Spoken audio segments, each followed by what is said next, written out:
നമുക്ക് അല്ലാഹുവിൽ വിശ്വാസമുണ്ട്, പ്രവാചകന്മാരിൽ വിശ്വാസമുണ്ട്, മലക്കുകളെ വിശ്വാസമുണ്ട്, ഖുർആനിൽ വിശ്വാസമുണ്ട്, അന്ത്യദിനത്തിൽ വിശ്വാസമുണ്ട്. ആറാമത്തെ കാര്യത്തിലാണ് വിശ്വാസമില്ലാത്തത്. ആറാമത്തെ കാര്യം എന്താ? വൽ ഖദരി ഖൈരിഹി വശർരിഹി മിനല്ലാഹി തആല. നന്മയും തിന്മയും അല്ലാഹുവിന്റെ ഭാഗത്ത് നിന്ന്, ദുഃഖവും സന്തോഷവും അല്ലാഹുവിന്റെ ഭാഗത്ത് നിന്നാണ് വരുന്നത് എന്ന് നീ വിശ്വസിക്കണം. എങ്കിലേ നിന്റെ വിശ്വാസം പൂർണ്ണമാകൂ. അല്ലാഹു നമുക്ക് ഈമാൻ നൽകുമാറാകട്ടെ. നമ്മൾ ചോദിക്കും, ഉസ്താദേ, ഞാൻ 5 നേരം നിസ്കരിക്കും, ഖുർആൻ ഓതും, തഹജ്ജുദ് നിസ്കരിക്കും, സദഖ കൊടുക്കും, എല്ലാം ഞാൻ ചെയ്യും, എന്നിട്ട് എനിക്ക് അല്ലാഹ് ഇത് തന്നല്ലോ. എനിക്കെന്തേ? എല്ലാവർക്കും അല്ലാഹു ജോലി കൊടുത്തു, മക്കളെ എനിക്കെന്തേ അല്ലാഹ് തരാത്തത്? നമ്മൾ പരാതി പറയുന്നവരാ.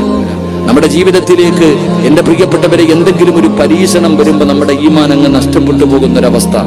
എന്റെ പ്രിയപ്പെട്ടവരെ എന്ത് തന്നാലും അത് അല്ലാഹുവിന്റെ തീരുമാനം, അത് പടച്ച റബ്ബിന്റെ തീരുമാനം. അൽഹംദുലില്ലാഹ് പറയാൻ കഴിയണം. അല്ലാഹു ഈമാൻ നൽകുമാറാകട്ടെ.